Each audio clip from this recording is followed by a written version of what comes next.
Pronto, agora sim. Vamos lá, então.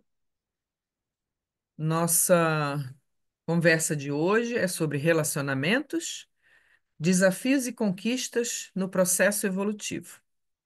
Vocês podem ver, a princípio, que essa imagem que eu coloquei na tela inicial é de um casal não muito equilibrado, um ambiente completamente bagunçado, cheio de coisas que remetem a uma ideia de confusão, e tem várias mãos ao redor deles, tentando alcançá-los de alguma forma. Então, vamos ver se, no final da nossa conversa de hoje, nós entendemos melhor essa imagem que está aqui na tela, tá? A imagem seguinte mostra exatamente o oposto. Deixa eu ver se eu acho aqui a tecla. Achei. Dizendo que o objetivo do nosso estudo é trazer elementos diversificados que facilitem um entendimento mais profundo sobre os relacionamentos humanos, tá? Para isso, eu vou começar contando uma historinha que é colocada de várias formas diferentes, mas tem o mesmo sentido, que é como se a humanidade andasse numa fila indiana. Então, o mestre conversava com seu discípulo sobre a arte de viver com os outros. E o discípulo começou a criticar os defeitos de um colega, dizendo que esse colega só tinha realmente defeitos. E o mestre disse: procure ser tolerante, todos têm qualidades e defeitos. Mas o discípulo continuou dizendo que o colega só tinha defeitos e que não podia mais tolerar. O mestre disse: imagine que vivemos com as outras pessoas como se todos caminhássemos juntos numa imensa fila indiana, carregando duas mochilas. Uma mochila vai aqui na frente, junto ao peito, e a outra mochila vai nas nossas costas. Na mochila da frente, nós levamos as nossas qualidades, e na mochila de trás, nós carregamos os nossos defeitos. Não entendi, mestre, disse o discípulo. E o mestre continuou: na longa caminhada em fila indiana, estamos sempre olhando para as nossas qualidades que levamos ao peito, enquanto observamos os defeitos da pessoa que caminha na nossa frente, porque estamos vendo a mochila que ela leva nas costas. Nós nunca vemos os outros exatamente como eles são. E também eles não nos veem como nós somos. Vemos apenas partes de nós e dos outros. E se quisermos viver em paz, então não devemos julgar ninguém apressadamente. Esse, em essência, seria o resumo de tudo que nós vivemos aqui na Terra. O tempo todo nós olhamos para os outros, criticando, julgando, vendo os defeitos, vendo tudo que a gente não gostaria que o outro tivesse, que o outro fosse, que o outro se comportasse. E em relação a nós, nós somos sempre muito indulgentes, somos sempre muito tolerantes, temos muita paciência com a gente mesmo, porque carregamos muitos defeitos, carregamos muitos problemas nos nossos relacionamentos e a gente nunca pensa que a culpa é nossa, a não ser que a gente comece a desenvolver um pouco mais de outras qualidades fundamentais para qualquer relacionamento humano. Eu baseei mais o estudo que a gente está fazendo nos relacionamentos de casais. Mas esse tema, ele abrange o relacionamento de uma forma geral. Relacionamentos entre pais e filhos, entre irmãos, entre amigos, entre colegas de trabalho. É que cada nível de relacionamento tem uma profundidade diferente.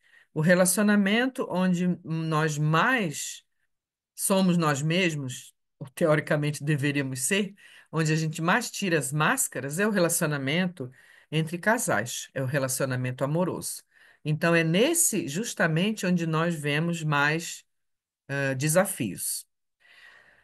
Aqui nós vamos falar um pouquinho sobre as variações da empatia e mostrar que o espectro da empatia abrange desde a simples pena até o sentimento de compaixão, que seria a oitava superior de tudo isso.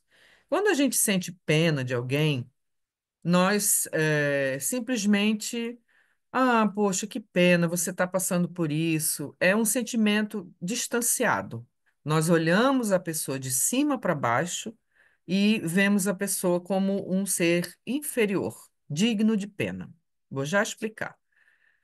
A simpatia é um pouquinho acima, você compreende um pouco mais aquilo que a pessoa está sentindo, ou você sabe do se trata, você se envolve um pouquinho mais, você tem simpatia por aquele sofrimento. A empatia, que já é um estágio bem mais elevado, faz com que você sinta o que a outra pessoa está sentindo. Você realmente se envolve mais, você realmente compreende melhor, porque você está sentindo o que a outra pessoa sente. E quando você consegue ter compaixão, significa que você não só sente o que a outra pessoa sente, mas você aprendeu a se colocar no lugar da pessoa. E nesse momento, você muda completamente, como o Andrei Moreira fala bastante, como o Décio e Andoli fala também.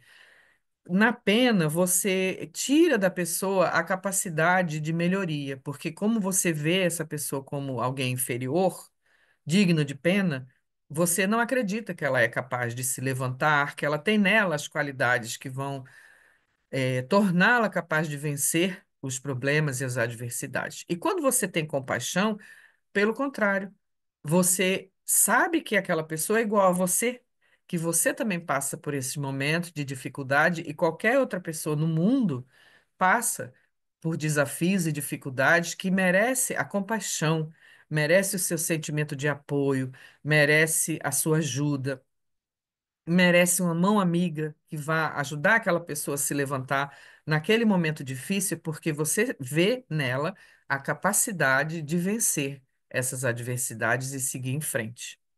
Isso vem reforçar muito uma coisa que Jesus diz de uma outra forma, quando ele falou sobre o quanto a gente está aqui no próximo. Cadê? Por que reparas tu no cisco que está no olho do teu irmão e não vês o galho que está no teu olho? Ou como dirás ao teu irmão: deixa que eu retire o cisco do teu olho, estando no teu um galho? Hipócrita, tira primeiro a trave do teu olho, e então cuidarás em tirar o argueiro do olho do teu irmão. Eu coloquei as palavras diferentes para a gente entender, porque muitas vezes a gente lê nos livros espíritas é o argueiro e a trave. Porque o argueiro é um cisco, uma coisa muito pequena, uma farpa de madeira, um grão de areia, alguma coisa que incomoda, mas que é pequeno. E a trave são aquelas vigas que sustentam os tetos das casas, né? Como está aqui nesse desenho, para ilustrar. E pode observar que toda vez que a pessoa está apontando para o defeito do outro, o erro do outro, e considerando aquele cisco tão importante, sem enxergar os próprios defeitos e os próprios erros, a pessoa que acusa está sempre apontando com o dedo para o outro. E a gente sempre diz isso brincando, né? Quando a gente aponta o dedo para alguém, tem um apontado para lá e tem esses outros três virados para nós, que a minha mão de artrite não fecha mais. Então, a gente esquece constantemente de perceber que o erro do outro tem outras nuances, tem outras coisas atrás dele, assim como os nossos também. E muitas vezes a gente está muito rápido em criticar os outros e muito condescendente com os nossos próprios problemas. E isso é o grande erro que Kardec coloca aqui no Evangelho segundo o Espiritismo. Volta. Evangelho segundo o Espiritismo, capítulo 10, itens 9 e 10 fala sobre isso. Uma das insensatezes da humanidade consiste em vermos o mal dos outros antes de vermos o mal que está em nós. E é por isso que muitas vezes os nossos relacionamentos, aí é onde começam todos os problemas. por essa falta de empatia, por essa falta de se colocar no lugar do outro, por essa falta de compaixão, de compreender que todos temos defeitos e que nós esquecemos de ver os nossos. Até porque nós acabamos por nos colocar numa zona de conforto, onde a gente vive muito acomodado nesse espaço que a gente já conhece, nessa rotina, nos hábitos, nas escolhas que a gente faz, e a gente vive por tanto tempo naquilo, meses, anos, uma vida inteira, que a gente não se percebe mais. Fica meio embaçado, meio invisível. E quando as pessoas estão de fora, elas olham para nós, elas veem coisas que a gente definitivamente não vê em si mesmo. Então, é por esse princípio que a gente consegue enxergar no outro algo que a gente acha errado e o outro, da mesma forma, consegue enxergar em nós. A diferença está em que, mesmo enxergando no outro coisas que me desagradam ou até que são erradas, é diferente. E quando eu demonstro compaixão, procurar ajudar a pessoa com conversas e outras maneiras do que simplesmente acusar e muitas vezes transformar tudo numa briga. Aliás, esses aqui, Kardec fala sempre, repetidas vezes, no Evangelho segundo o Espiritismo, então, de uma ponta a outra, ele menciona que as grandes feridas da humanidade são o orgulho e o egoísmo, e delas nascem todas as outras. As variações de sentimentos que estão ligadas a isso são inúmeras. Eu coloquei aqui o orgulho, o egoísmo e o narcisismo para que a gente possa entender um pouco mais sobre como é que isso se relaciona com os relacionamentos, tá? O orgulho é um conceito que faz com que você veja a si mesmo de maneira exagerada. Você se acha superior, você acha que está acima, a sua dignidade pessoal, você tem uma certa vaidade, sentimento de satisfação o lado positivo, sentimento de satisfação por você conseguir realizar alguma coisa por você mesmo ou satisfação pelo que o outro consegue. Então, o orgulho também tem um lado positivo, é um orgulho bom. Mas o orgulho que nós estamos falando agora é esse sentimento exagerado que alguém tem por si mesmo de se achar superior e mais importante que o outro. O egoísmo é o amor exagerado aos seus próprios interesses, sem levar em consideração os interesses dos outros. É um exclusivismo que leva uma pessoa a se tomar como a referência para tudo. Eu sou o centro do mundo. As coisas começam a partir de mim. Isso também está ligado ao orgulho e à presunção. E quando a gente fala sobre isso para as pessoas, eu encontro muita dificuldade de fazer com que as pessoas muitas vezes reconheçam que elas são egoístas. Porque às vezes são pessoas boas, são pessoas generosas, são pessoas que ajudam os outros, são pessoas que participam das coisas, mas são pessoas que demonstram um grande egoísmo, porque nós somos seres cheios de camadas. Nós somos compostos de várias partes, como se a gente fosse uma cebola, cheia de camadas e camadas e camadas. Nosso espírito traz experiências de muitas vidas, traz vivências diferentes, em posições sociais diferentes, em gêneros diferentes. Já fomos homens e mulheres nas vidas anteriores, já estivemos em posições de comando, já estivemos em posições muito inferiores. Então, essas camadas vão formando uma personalidade extremamente complexa, que faz com que nós tenhamos um aprendizado ainda mais importante na convivência com as pessoas ao nosso redor. E às vezes é muito difícil abrir mão desse orgulho, como aqui na imagem ele mostra, para que esse homem que está pendurado num galho bem fininho, quase caindo do penhasco, possa ser ajudado por aquela mão que está logo acima, ele precisa abrir mão do orgulho. E abrir mão do orgulho significa entender que eu não sei mais do que todos, eu não estou numa posição melhor do que todos, por melhores que sejam os meus argumentos. Que às vezes numa discussão, que é muito comum nos relacionamentos, discussão é regra número um na maioria dos relacionamentos. A gente fica tentando impor a nossa forma de ver as coisas, a nossa opinião, os nossos conceitos, porque, na verdade, nós nos achamos superiores. Na verdade, nós temos certeza que daquela nossa zona de conforto, daquele lugar conhecido onde nós formamos as nossas cascas de proteção, nós sabemos exatamente como funcionam as coisas e o que é bom e o que é ruim. Só que o outro também acha, muitas vezes, a mesma coisa. E então nós entramos em conflito, nós entramos em discussões que não chegam a lugar nenhum, porque nós ficamos tentando impor as nossas verdades sem aprender a abrir mão um pouquinho dessa camada tão dura que é o orgulho.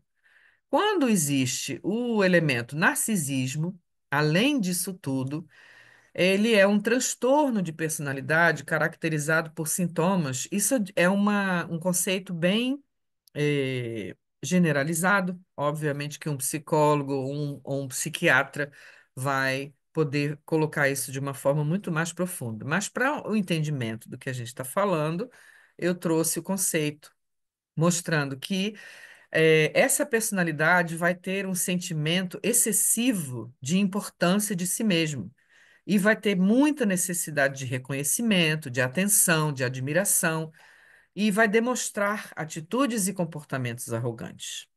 Acredito que muitos de vocês conheçam essa lenda grega do Narciso, que ele era um homem muito belo, belíssimo, de feições perfeitas.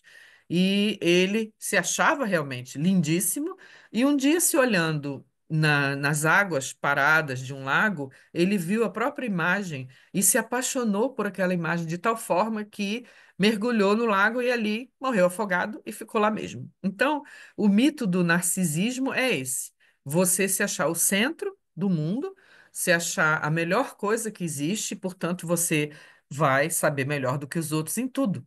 Em qualquer atitude que você tiver, em qualquer coisa mais prosaica do dia a dia, você vai saber melhor do que o outro. Seja como pendurar uma roupa de um jeito e o outro não sabe, fazer comida de um jeito, mas o outro não sabe, arrumar a casa de um jeito, o outro não sabe tão bem quanto você. Qualquer coisa.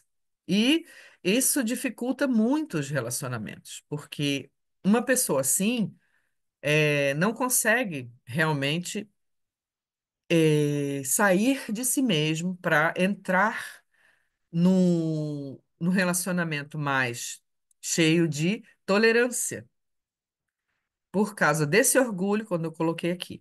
Nos relacionamentos é o ponto onde se encontram os egos, cheios de orgulho e de vaidade. Com esse conceito exagerado de si mesmo, com essa soberba, as pessoas não conseguem chegar nesse outro ponto que é a humildade, a virtude que conduz o indivíduo à consciência das suas limitações. Ter consciência de que você tem limitações, ter consciência de que você não sabe de tudo. Olha, parece tão óbvio isso que a gente está falando, mas é tão difícil para tantas pessoas ter essa noção. Às vezes até tem de forma racional, mas não tem do coração para dentro. A consciência de que você não sabe de tudo, a consciência de que a maneira do outro fazer as coisas pode dar certo também, pode ser até melhor do que a sua, você não sabe se você não tentar.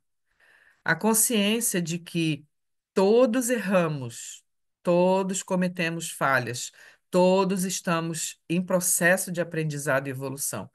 Isso vem da humildade e, por incrível que pareça, é mais difícil de encontrar do que a gente possa imaginar. Porque para ser humilde, você precisa desenvolver a tolerância. Reconhecer que todos carregam bagagens do passado, traumas, limitações, e que as pessoas são extremamente mais complexas do que possam parecer.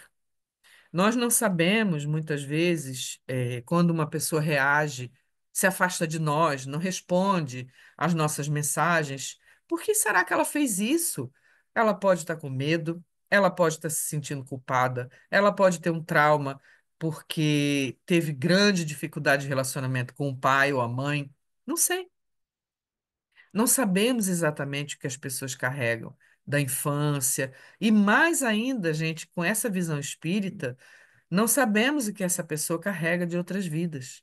Como ela foi maltratada, como ela foi usada, como ela foi abandonada, como ela foi, perdeu tudo que tinha, de que maneira ela vem para essa vida e por que que ela se sente inferior tantas vezes, ou por que ela é agressiva, ao reagir às discussões, porque às vezes não faz nem sentido você estar falando uma coisa de forma razoavelmente normal, mas a outra pessoa reage com agressividade ou cria barreiras.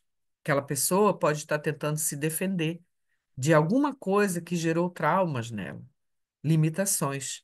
Barreiras emocionais são coisas muito comuns nos relacionamentos e por isso eles são tão difíceis. Mais uma vez, no Evangelho segundo o Espiritismo, Kardec coloca, já no capítulo 13, que quando nós conseguirmos de fato desenvolver a compaixão, que também é chamada de piedade em algumas traduções, aí sim nós vamos garantir a felicidade na Terra, fazendo finalmente reinar a concórdia, que é a união, a paz e o amor. Essa é a nossa meta. Para isso, a gente tem que abrir mão do orgulho, para isso, a gente tem que trabalhar para se libertar cada vez mais do nosso egoísmo, que está implícito e disfarçado em várias coisas, até quando a gente não sabe. Então, quando a gente quiser conhecer um pouco mais sobre nós mesmos, se nós tivermos a humildade de ouvir o que o outro fala sobre nós, mesmo quando seja numa forma de crítica, não vou dizer que você vai concordar com todas as críticas ou aceitar as discussões, mas quando alguém estiver te acusando de alguma coisa, pega aquela informação e medita sobre ela, faz uma oração, pensa sobre ela no silêncio antes de dormir e pensa até que ponto eu posso realmente ser ou ter essa característica que essa pessoa falou tão enfaticamente a meu respeito, mas que eu não vejo, né? Se as pessoas conseguissem fazer isso, eu tenho certeza que os relacionamentos seriam muito mais fáceis. É o que falta para nós. Por quê? Os desentendimentos, como também está escrito aqui em cima, desentendimentos. A falta de entendimento. E isso acontece porque nós pensamos demais. Está aqui a imagem do copo, a colherinha mexendo no copo e levantando todas as pedrinhas, as sujeiras, a poeira que está lá no fundo. Quando você pensa demais, você gera o caos.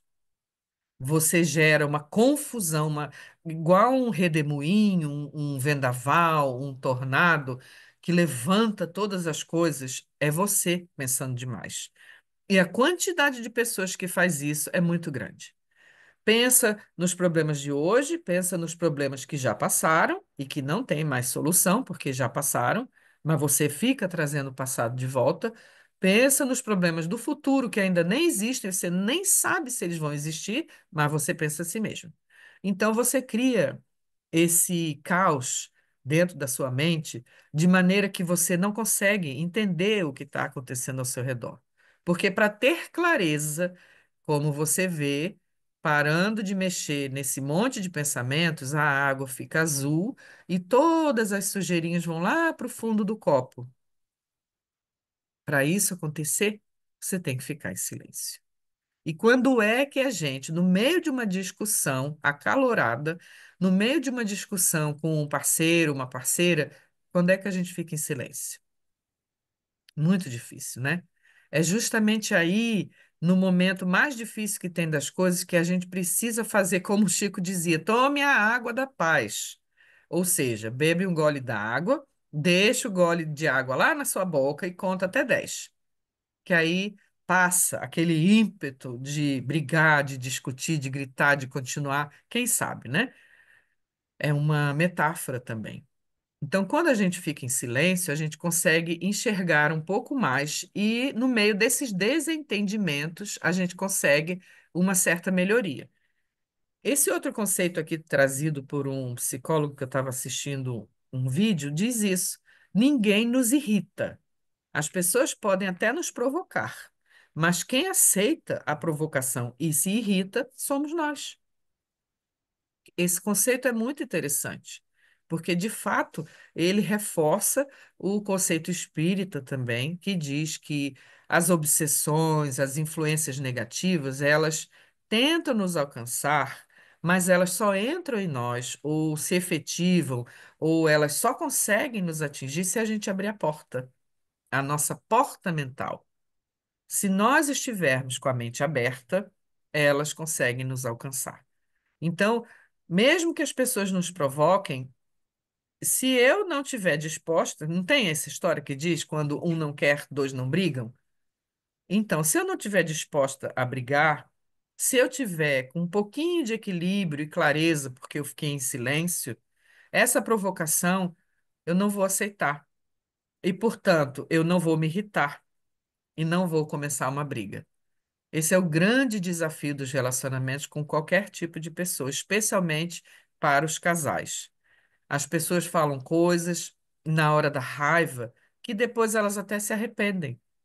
E se você não responder naquele momento e souber ficar em silêncio, e esperar passar um pouquinho de tempo, vai ser possível enxergar melhor, fazer com que a ajuda espiritual chegue até você e que aquilo passe sem ter provocado danos tão grandes. Esse outro conceito que tem aqui embaixo, que fala guardamos os sentimentos e eles viram nós.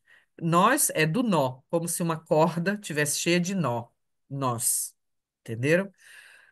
É um monge vietnamita que eu sempre falo, que eu gosto muito, acho que é Thich Nhat Hanh. Ele tem um livro chamado Paz é Cada Passo. Esse livro é maravilhoso, que tem vários conceitos, ensinando meditação. Meditação andando, meditação lavando louça, meditação limpando a casa, mostrando que para que você medite, você pode estar fazendo qualquer atividade. A oração é um tipo de meditação e a meditação é um tipo de oração. E ele fala isso de que, por nós não expressarmos os nossos sentimentos mais constantemente, é que nós acabamos ficando que nem uma corda cheia de nós. Acontece uma coisa desagradável e você não fala nada. É o outro extremo de brigar e discutir o tempo todo. Você não fala nada, você engole aquele sentimento. Aquele sentimento vai ficar amarrado na sua garganta. E depois de muito tempo você está conversando com a pessoa, ou até tendo outro tipo de discussão, e aquele pensamento do que passou há um ano, há 2 anos, não importa, volta e você começa a acusar a pessoa, ou brigar ou discutir, e a pessoa nem sabe do que você está falando, porque você guardou aquele nó antigo e agora você está expressando ele num momento qualquer, que para você é importante, está relacionado, mas a pessoa nem sabe o que é. E às vezes a gente fica tão cheio de nó que não tem mais salvação, não tem mais como se recuperar, a gente acaba se enforcando com a nossa própria corda. O fato de não expressar os sentimentos, não dizer de verdade o que você está sentindo, não conversar com a pessoa com quem você vive, faz com que você chegue a esse ponto. E chega a essa outra visão aqui, que são os obsessores, que afinal de contas nós estamos falando sobre isso, né? Aqui, na primeira página, eu coloquei mostrando que o nosso objetivo de hoje era, nosso objetivo de hoje é, deixa eu voltar, trazer elementos diversificados para facilitar o entendimento mais profundo sobre os relacionamentos humanos. Enquanto a humanidade não compreender que o lado espiritual está tão presente nos relacionamentos como qualquer pessoa física. Não, alguém falando, não faz mal. Quando a gente conseguir entender que os nossos relacionamentos, eles têm não só as pessoas encarnadas, mas também têm a presença dos espíritos. Tem os espíritos de luz que estão sempre procurando nos orientar, nos proteger, trazer um pensamento mais claro, orientado da forma mais benéfica possível, da mesma forma tem os espíritos desequilibrados, os que a gente chama de obsessores, porque obsessão é uma ideia fixa. Então, um espírito desencarnado é a mesma pessoa. Paulo Sérgio, seu microfone está aberto, interfere na palestra. Pode fechar o microfone? Ele deu, viu? Fechou.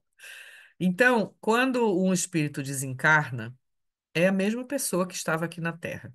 A mesma pessoa que a gente conhecia, a mesma pessoa que cometeu crimes, a mesma pessoa que se embriagou com álcool, a mesma pessoa que fez mal, estuprou, matou, a mesma pessoa que conviveu conosco e discutiu e brigou. Ele vai chegar do outro lado carregando os mesmos desequilíbrios, as mesmas qualidades, conquistas e também os mesmos desequilíbrios.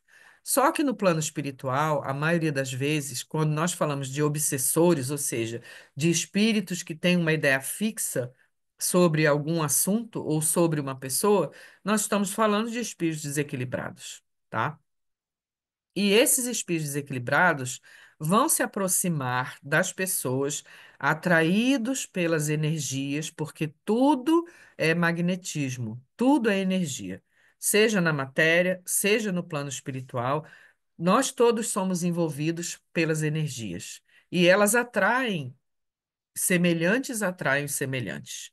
Então, espíritos que não resolveram as suas questões aqui na Terra vão constantemente voltar buscando resolver, como se isso fosse possível, através das influências espirituais, através de perseguições, através de ódio, ressentimento, mágoas, porque elas são energias que prendem, como verdadeiras correntes. Nos livros espíritas está o tempo todo demonstrado isso. O ódio é como se fosse um imã que atrai e prende como uma corrente. O perdão, pelo contrário, o perdão liberta a você e ao outro. Só quando você aprende o perdão é que você de fato consegue quebrar essas correntes. E essas energias e essa mistura de influências espirituais que nos atingem de todas as formas, principalmente nos relacionamentos, é um campo de testes, um campo de provas muito grandes, porque são duas pessoas diferentes, com dois mundos diferentes, que tiveram criações diferentes, muitas vezes origens espirituais diferentes, tentando estar juntas e superar o seu egoísmo, seu orgulho, às vezes seu narcisismo, buscando superar as suas fraquezas, superar os seus medos, traumas, tantas coisas tão complexas que se tornam verdadeiras portas abertas para essas influências. E essas influências que nos prendem não só uns aos outros, mas também ao lado espiritual, geram profundos desequilíbrios psíquicos e espirituais. Primeiro que as emoções como ódio, ressentimento, mágoa e tristeza, elas geram hormônios pesados para a nossa corrente sanguínea que geram doenças posteriormente. O cortisol, por exemplo, que está ligado ao estresse, ele sendo derramado constantemente, diariamente na nossa corrente sanguínea, ele vai aos poucos danificando vários desses hormônios, danificam os nossos neurônios, vão gerando focos, dependendo do tipo de sentimentos, em determinadas áreas do nosso corpo, porque cada ponto que gera hormônios no nosso corpo também está ligado aos chakras, também está ligado aos centros de energia. Então, imagine uma pessoa com ressentimento e mágoa todos os dias. A gente não poderia dizer que essa pessoa se torna pesada? É uma pessoa triste, pesada, sombria, amargurada. Então, isso tudo, dessa mesma forma, se reflete no nosso corpo físico. Nós não somos coisas separadas. Nós temos que aprender de uma vez por todas que espírito, espiritualidade, fé, religiosidade, oração, não são coisas separadas para a gente fazer ou no centro espírita ou na igreja. O corpo físico, as doenças físicas, não são coisas só para o médico tratar. o médico da Terra, a ciência da Terra. Nós somos um ser complexo, espírito e matéria. E nós temos que integrar essas partes o quanto antes para que a gente possa realmente ter equilíbrio e saúde. Porque às vezes a gente até tem a saúde física, tá tudo bem fisicamente, mas a gente está tão desequilibrado espiritualmente que vai ficar também desequilibrado emocionalmente e, obviamente, uma hora vai aparecer no corpo físico o resultado disso. E isso, gerando profundos desequilíbrios em nós, mentalmente, espiritualmente, vai afetar as pessoas com que a gente convive.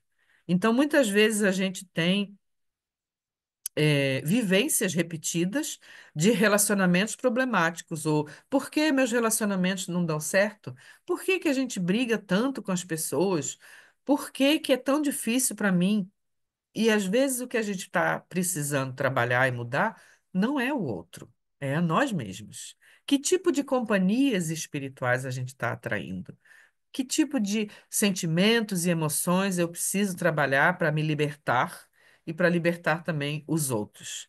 Será que eu sou tão bom, amoroso, cuidadoso, mas aí eu tenho um ressentimento profundo por alguma coisa do meu passado, alguém que eu nunca perdoei, um familiar? Eu guardo mágoas de pessoas que passaram pela minha vida, ou eu tenho ódio da política, eu tenho ódio das coisas ao meu redor. Não sei, mas nós não podemos achar que nós somos compartimentos separados para ter esse tipo de sentimentos e depois agir de uma outra forma em outras áreas da nossa vida e que elas vão dar certo, porque elas não vão dar. É tudo integrado. Então, somente perdoando é que a gente conquista a paz. E perdoar é um verbo bastante complexo e bastante amplo. Perdoar não significa só, vou perdoar. Lembra do que está na Bíblia dizendo que Jesus falou que perdoar não é uma vez só? 70 vezes, 7 vezes. 70 vezes 7, cada problema, cada coisa. Não é 70 vezes 7 para uma coisa só e acabou. Cada problema que você enfrentar. Isso quer dizer, hipoteticamente, metaforicamente, que não é de uma vez só que a gente resolve o problema. Muitas vezes o problema retorna para a nossa vida, as pessoas difíceis retornam para a nossa vida para a gente lidar novamente com aquilo e ver se a gente aprendeu um pouquinho do que nós já ouvimos falar. E às vezes você não aprendeu, passa mais um pouquinho, e numa outra volta que a vida dá, trazendo pessoas, situações e coisas de novo para a sua vida, ela já volta numa outra etapa, num outro estágio, que você evolui de forma em espiral.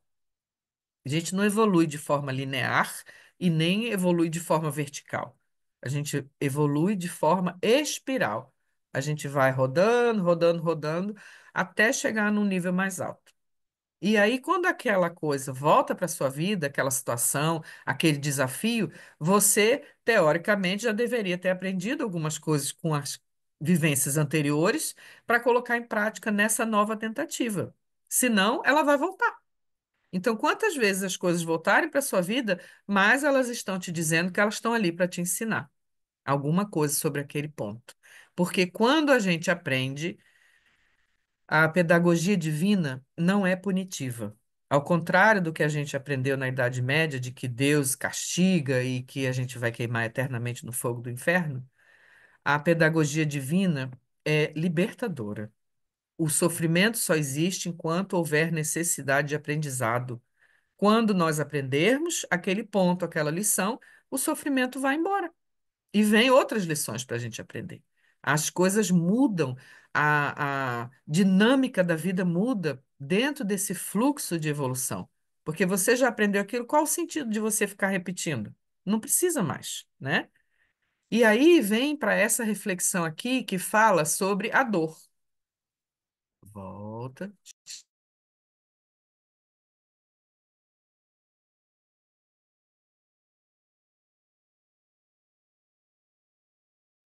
Você tá muda, Jacinta. Acho que você apertou o seu. Você apertou seu microfone sem querer, ficou muda.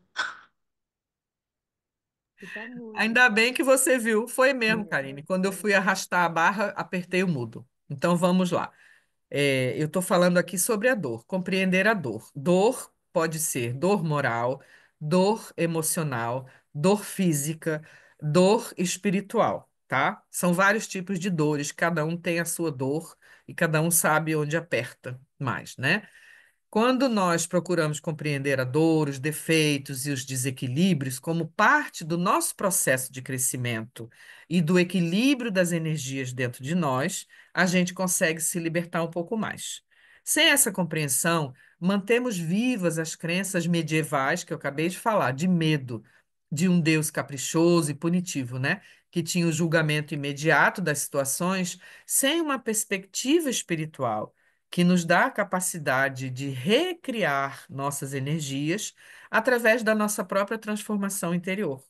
Então, o sofrimento, ele só está presente na nossa vida, como eu disse há pouco, enquanto nós tivermos necessidade e quando a gente aprender a recriar essas nossas energias, nos transformando, ele modifica a sua presença na nossa vida e vai procurar nos ensinar outras lições. Entender que essas dificuldades, ou seja, a dor, é um processo alquímico, porque ela muda as energias, tudo no nosso corpo é energia.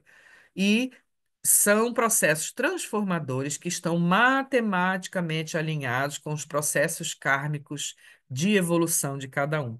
Porque tudo isso vai cair dentro daquelas 10 leis naturais que Kardec coloca tão bem no Livro dos Espíritos, e que é fundamental que a gente estude para que a gente possa ampliar a nossa visão e o nosso entendimento sobre o porquê do sofrimento. Aliás, tem um livro de Leon Denis também sobre isso. O problema do ser, do destino e da dor. Então, precisamos entender que muitas vezes essa dor é a única coisa capaz de rasgar a nossa capa do ego, tão grossa e tão resistente, para que a luz que se esconde por baixo possa aparecer. Isso é um ponto muito importante para a gente refletir.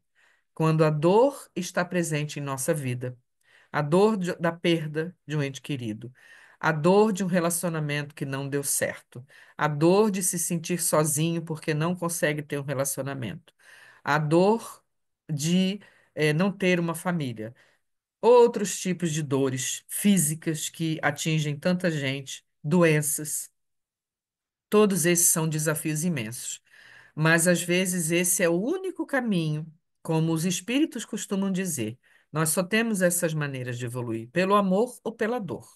Se a gente não consegue ainda evoluir pelo amor, porque não tem entendimento suficiente, porque não venceu ainda as nossas feridas do egoísmo, do orgulho, da vaidade, então a dor vem como um processo capaz de rasgar essa capa grossa, que é o nosso ego, que foi se formando por vidas e vidas, se achando a última bolacha do pacote, a pessoa mais importante do universo, e esquecendo de ver a luz que nós temos por dentro.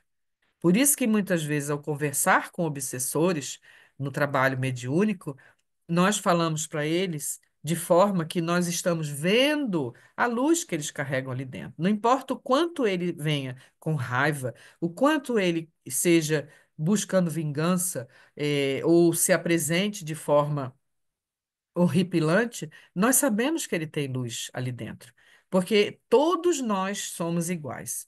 Somos lâmpadas cobertas de poeira e que às vezes nós só precisamos daquela pequena limpeza para enxergar a luz que tem embaixo.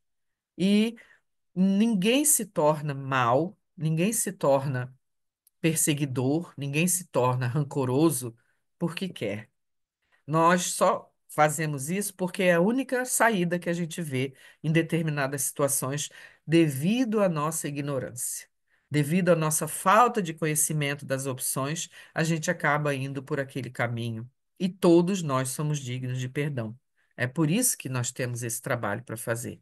Então, a dor pode ser vista como uma limpeza, como um restaurador energético, como uma oportunidade magnífica de purificação e de consequente elevação energética. Ver a dor como uma oportunidade de nos elevarmos, purificarmos e libertarmos, amadurecermos, valorizarmos, disciplinarmos e revelarmos a mais elevada versão de nós mesmos.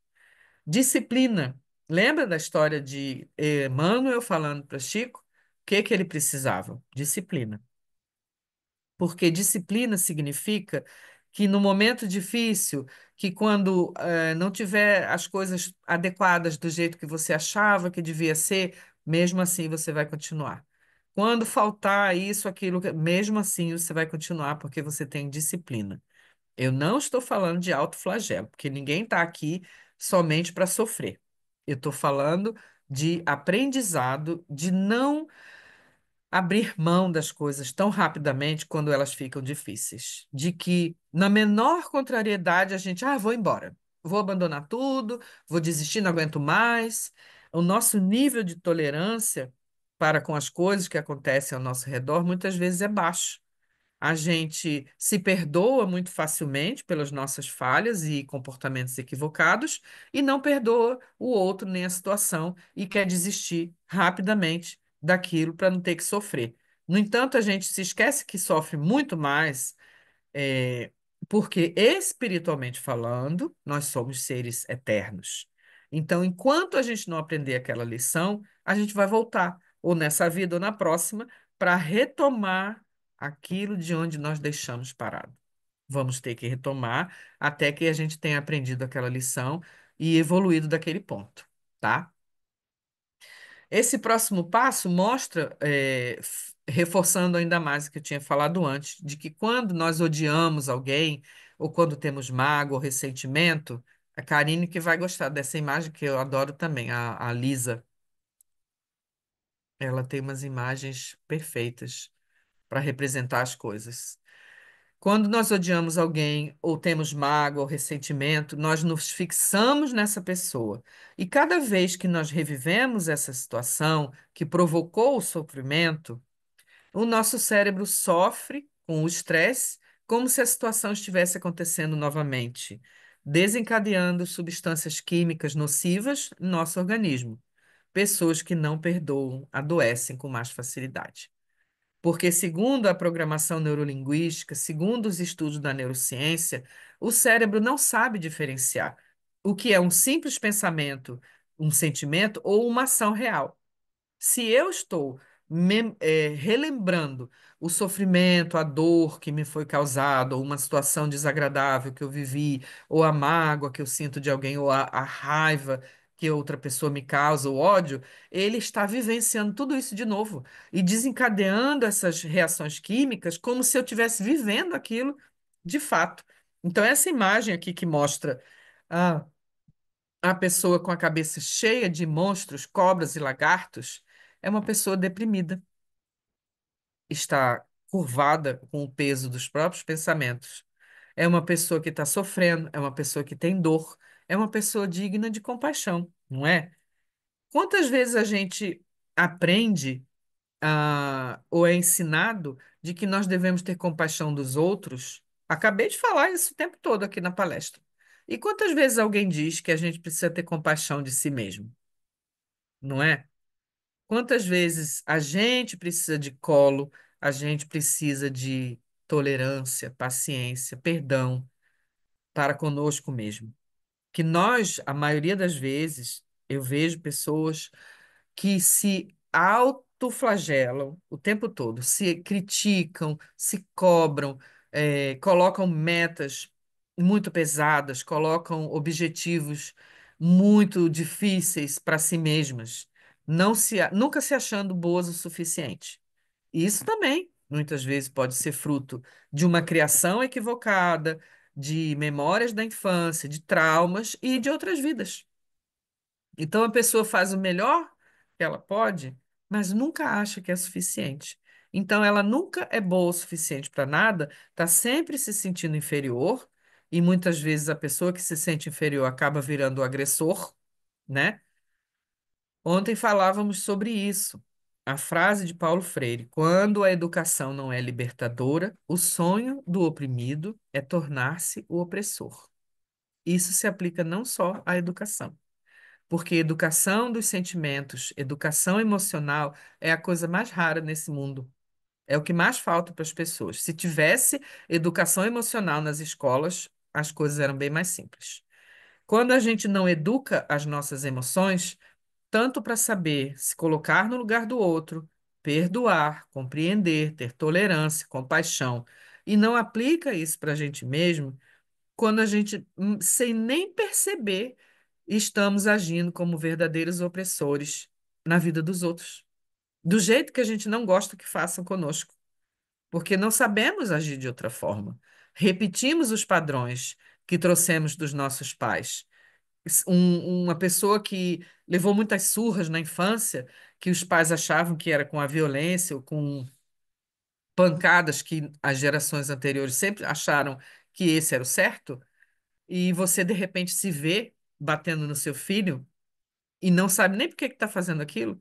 Eu passei por isso, porque a minha mãe tinha esse pensamento e esse comportamento, de que tinha que bater para resolver as coisas, os conflitos. E um dia, acho que o Pedro, meu filho mais novo, tinha 3 ou 4 anos, e eu me vejo batendo no Pedro. E ele chorando. Imagina uma criança tão pequena.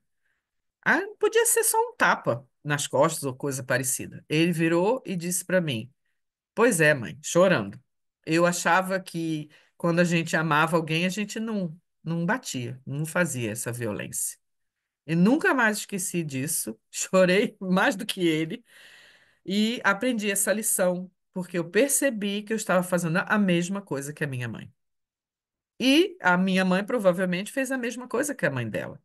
Então, quando o André Moreira fala sobre constelação familiar, isso também se aplica ao que a gente está falando, porque o conhecimento espiritual, ele é amplo, ele engloba, ele não separa e divide.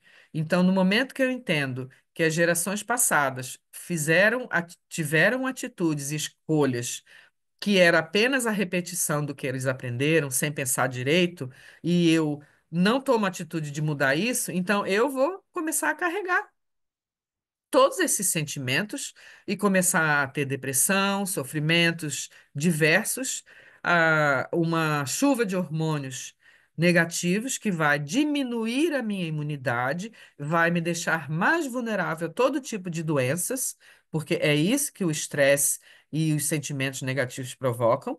Eles vão aos poucos diminuindo a nossa imunidade e a gente fica doente física e espiritualmente, porque aí deixamos as portas abertas para os obsessores, ou os inimigos do passado, ou os espíritos perdidos, que estão o tempo todo buscando tirar a energia das pessoas, porque é a única coisa que eles sabem fazer também.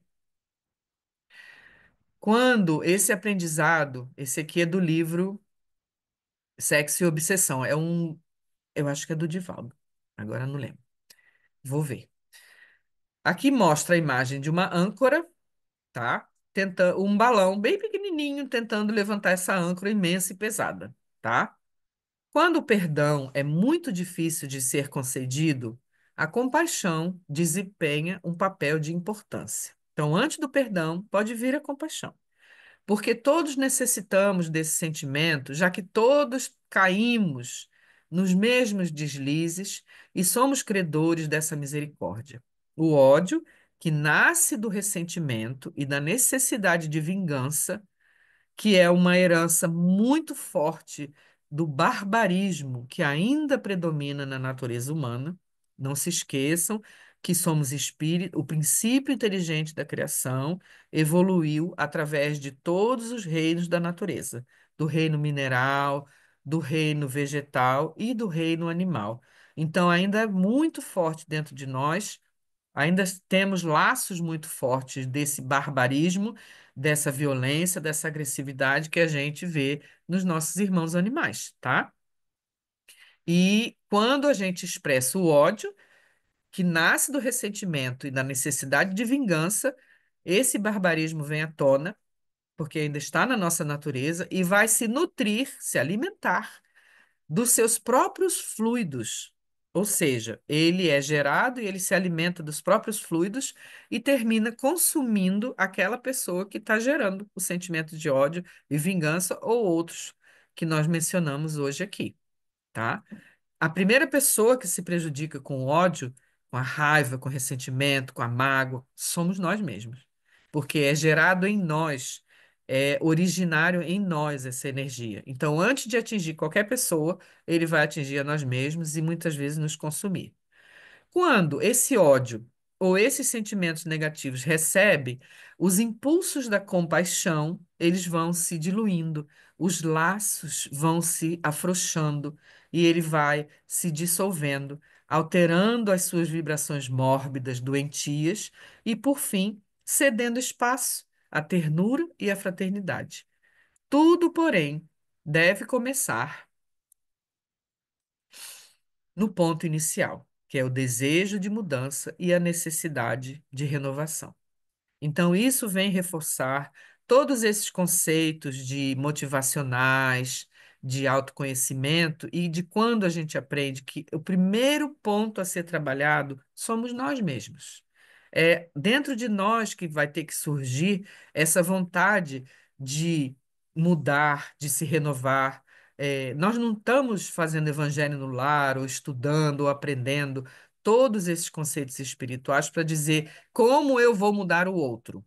Como eu vou corrigir o meu marido ou a minha esposa que não está dando certo? Como eu vou. Não. Tudo isso que nós estamos aprendendo e procurando chegar nessa imagem aqui tão bonita, tão agradável, de duas pessoas em harmonia, unidas, próximas, caminhando num ambiente aberto e convidativo, é a partir de nós que vai começar esse trabalho.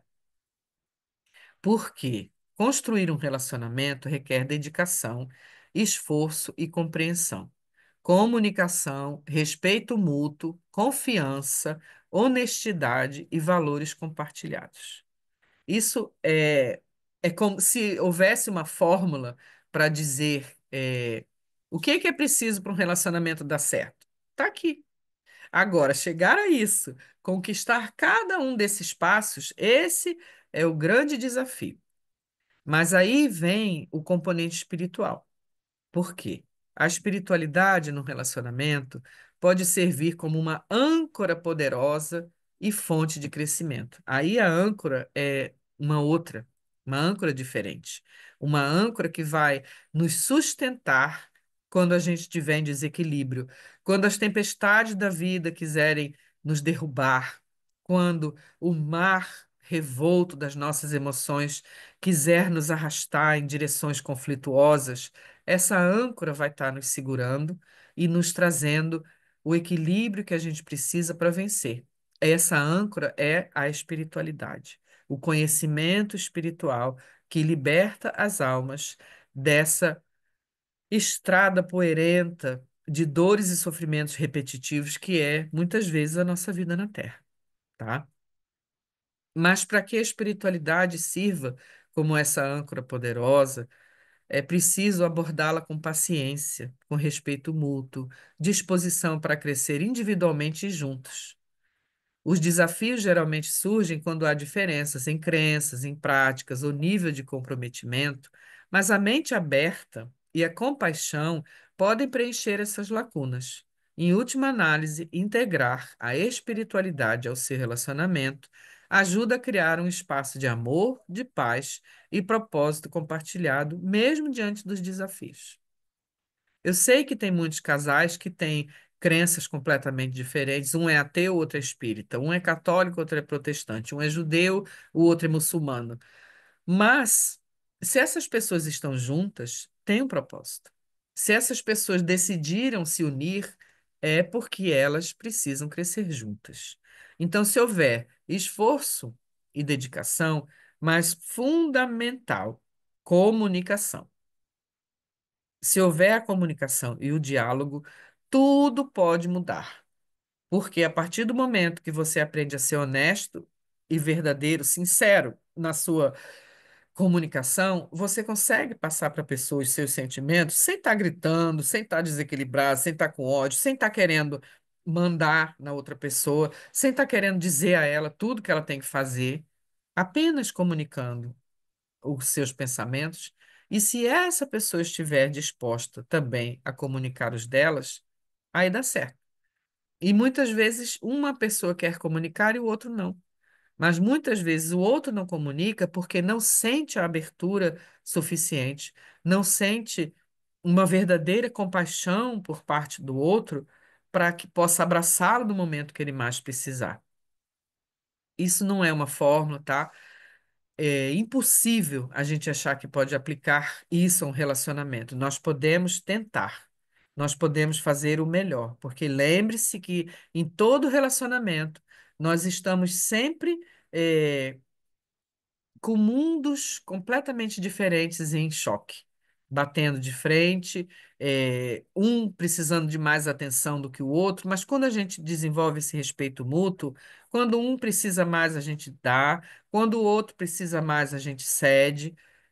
Sendo honestos, sabendo que não somos perfeitos, em primeiro lugar, sabendo que o mundo não gira em torno de nós, que não somos só nós que temos necessidades, tá? Se a gente se sente negligenciado, se a gente se sente, é falta de atenção, o quanto nós estamos também dando de atenção para o outro? Eu quero que a pessoa que eu amo, eu quero que a pessoa que eu vou me casar seja assim, assim, assim, assim. Sim, e o que que você está disposto a ser para essa pessoa que você deseja se relacionar? Porque a maioria das vezes a gente é aquilo que nós falamos antes. A gente vê o cisquinho lá no olho do outro, mas não vê uma trave enorme no nosso. Da mesma forma, a gente vê tudo que a gente precisa, tudo que a gente gostaria, mas esquece de ver. E o outro? O que que ele gostaria? Será que eu estou também sendo capaz de corresponder ao que o outro precisa? Porque só assim é que a gente pode formar um relacionamento saudável. Tudo que é saudável, veja você no relacionamento com seus filhos, quem tem filho. Vai ter momentos que você ama o seu filho, beija, abraça, cuida. Vai ter momentos que você precisa brigar, repreender. Vai ter momentos que você tem que dizer não. Vai ter momentos em que você vê que aquela criança, meu Deus, esse comportamento não é possível. Até o animal de estimação você vê isso. Que tem coisas que eles fazem, que eles agem, que não são do seu agrado. Mas como é uma criança ou um animalzinho, você aceita. Você sabe que aquela pessoa está em evolução. Por que que a gente perde isso quando se trata de pessoas? Deixa eu sair aqui. Por que que a gente. Deixa eu ver. Sânia, como é que eu tenho que ampliar aqui a minha imagem? Como é que a gente faz para. Ai, meu Deus, cadê? Vamos parar. Tá Que- me vendo? tô te Deixei a vendo. apresentação. Não, Só não para precisa concluir. não. É. Como é que a gente faz para ter essa mesma compreensão que nós temos com os nossos Uhum. filhos ou com as crianças em geral, com uma pessoa adulta, né? Esse é o nosso desafio. Pronto. Eu tenho que interromper o compartilhamento. Eu acho que é isso, né, Sânia? Pronto? Então é isso, gente. Vamos Pronto. agora Agora eu vou parar, então. parar a gravação, né? Quem quiser colaborar, pergunta.